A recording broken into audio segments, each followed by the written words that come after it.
just me today, and I'm going to talk to you guys today about what it's like having a prosthetic eye. Now, I can only speak on my behalf. I don't know what it's like because it could be very different for other people with prosthetic eyes. So here we go. So the biggest problem about having a prosthetic eye is that it gets a lot of discharge and it gets very dirty. Every 6 months, I have to go for an hour-and-a-half drive to go to a professional that makes my prosthetic eyes, but he also cleans it every 6 months. Because I am constantly growing, I get a new prosthetic eye about every 2 years, and it just makes it bigger so that fits my eye socket so that, it's not falling out all the time. But my eye gets discharged every day, so I'm constantly having to get a Kleenex and wipe it the same way that you'd have to wipe tears out of your eyes. And it's a bit embarrassing when you're just out in public, like school every day, and I just have to grab a Kleenex and wipe it, because then people will often say oh my god, are you crying? Is everything okay and stuff? And I'm just yep, I'm fine. I just have to clean my prosthetic eye, it's all good.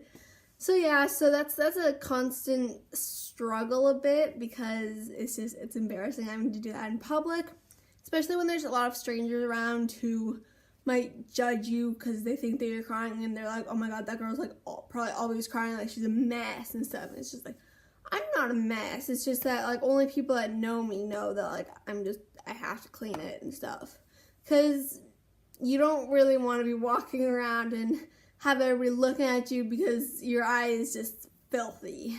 So because I was born with no eye in my eye socket, my eyelid was completely closed, and they this might sound a bit strange and creepy to you, but they actually cut open my head and stuck what's called a balloon in my eye socket, which is basically, I guess it's smaller than a prosthetic eye because they used it to stretch open my eyelid.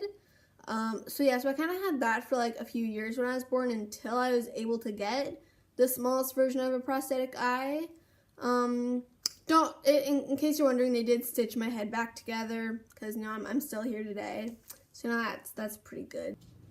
So the cost for me to get a new prosthetic eye every year is over $500. I'm not exactly sure because I'm not the one paying for it. I definitely could not afford that.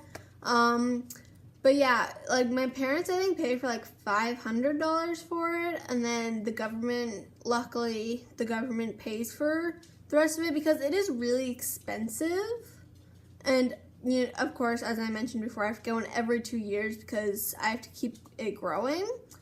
Also, to take it out, because they have to take it out to be able to clean it properly and to make me a new one, they have these little tiny plungers, and it's really weird, but it's like a plunger, and they stick it on and they pull it out. Yeah, it's really weird, but they use a plunger to take out my eye.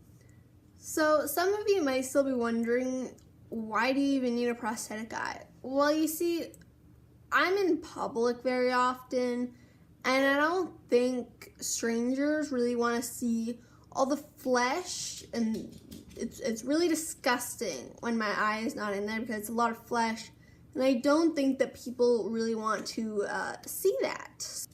I've also heard about this really cool new invention that they've come up with, where you could get a prosthetic eye, and then they somehow connect the bones or something in your face, and they connect it with your other eye so that they're connected and they move in sync, which sounds super freaky to me, because my eye does not move. It's stuck in one place unless I manually move it, which can't do that every time I move my eye. But I think that's really interesting, how people are just connecting a fake eye with a real eye so that they move in sync. That just seems like a super strange concept to me, but some people have it because that's the new technology that we have nowadays.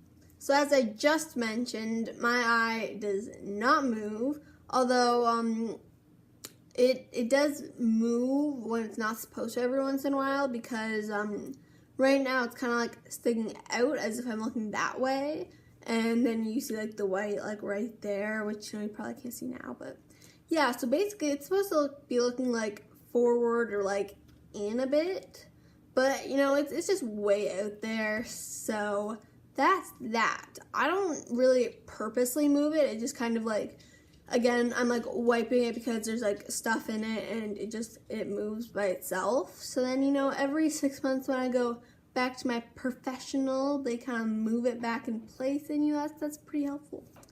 So another strange concept that you might not have thought about is blinking. My prosthetic eye and eyelid doesn't actually blink, because the purpose of blinking is to like get your eye like moist again so your eyes don't get dry and sore. Well, I've never needed that for my right eye because it doesn't need to be wet and it doesn't get sore. So I don't usually blink with my right eye. So really, I don't typically blink. I just typically wink at somebody. And I don't know if you've ever heard of the game Wink Murder, and everybody sits in a circle and the murderer winks at people, and then if you get winked at, then you're like dead. But that's a bit of a hard game for me because I'm always winking and I'm never blinking, and it's so funny. So I can never play that game. So I actually have to use my muscles like a lot stronger than you'd usually have to use to blink to actually blink my eye. So if you watch, I can go like it literally pulls all my muscles around it to like actually like strongly blink it. And you might even not notice it because it's like usually like half closed, because that's just the way that my face formed. But yeah, I'm usually winking, and I've practiced blinking multiple times, like both eyes, but then I'm like squishing my face together really hard just to be able to like blink that one eye. So if you ever see me out in public and I'm not blinking, that would be why. So I've seen a lot of other people with prosthetic eyes, and their face looks much more symmetrical, but of course they're like older than me. So the hope is for my future that my eyes are evenly sized, because as my mom always said it, one half of my face grows faster than the other half of my face, and it's just, I don't have a symmetrical face, but I hope that when I'm older, my prosthetic eye will stretch open my eyelid enough that I have two evenly sized eyes. So I know that a lot of my friends get curious to actually be able to get a close look at my eye when it's not like in. I do keep my past eyes that I've had because nobody else is going to use it, so might as well spend the money on it, might as well keep it. So here's a warning for everybody. This isn't super creepy. It basically looks like a very like precise image of an eye, and it's not that creepy, but warning, if you get like grossed out like really easily, then maybe like this video and then just head on out. So I'm going to show you one of my past eyes that I've had, and I actually had this eye from 2013 to 2015. So here it is, and I'll give you a close-up if the camera will focus. So that's the eye that I had in from 2013 to 2015. And it's an eye. The professional that does it is obviously has to be very accurate. So basically what I usually do is I usually spend a few days in a hotel, and I just go for multiple visits to his office, and I just he examines my eye, my real eye, to see what that looks like, and I just kind of sit there and he kind of paints it. I guess you could say I'm his inspiration for his paintings. So yeah, I'll give you another look there. So basically, he just sits in his office all day and just, well, not all day, because, he has multiple people to attend to. But yeah, we kind of just sit there and he just paints that. And I think that's quite amazing how he's able to do that. So there you go. There's a close-up picture of my eye. One quick last thing that I want to mention to you guys is that a lot of my friends and people that I know because people have different like eye colors and stuff. I get a brown prosthetic eye because that's the color of my eye. A lot of people often bring up the idea of like, why don't you get like a purple eye, or like just freaky colors of like eyes and stuff, and like why don't you get that stuff? And once I had a really creepy suggestion, and that I should get a Terminator eye. I don't know if you guys have ever seen the movie Terminator. I haven't, but I get the idea that it's like a laser eye, and like, oh, I could just like flash it and just like I could shoot people with lasers. Yeah, that idea I wasn't very fond of because I don't really want to become a cyborg. Sorry, but I don't want to be a cyborg. But I think it would be interesting to have like a purple eye or just like a fun colored eye.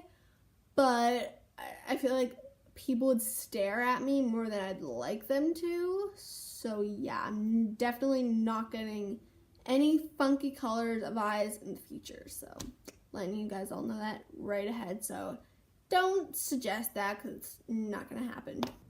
So I've now told you guys everything that I can think to tell you about prosthetic eyes as far as I know, and I hope that you guys will leave a comment and maybe ask me some questions if you want in the comment section below. I think that's what YouTubers usually do. You know, leave a like and hit that subscribe button too, because that would just make me happy. And hopefully Emily will be here next week. Bye!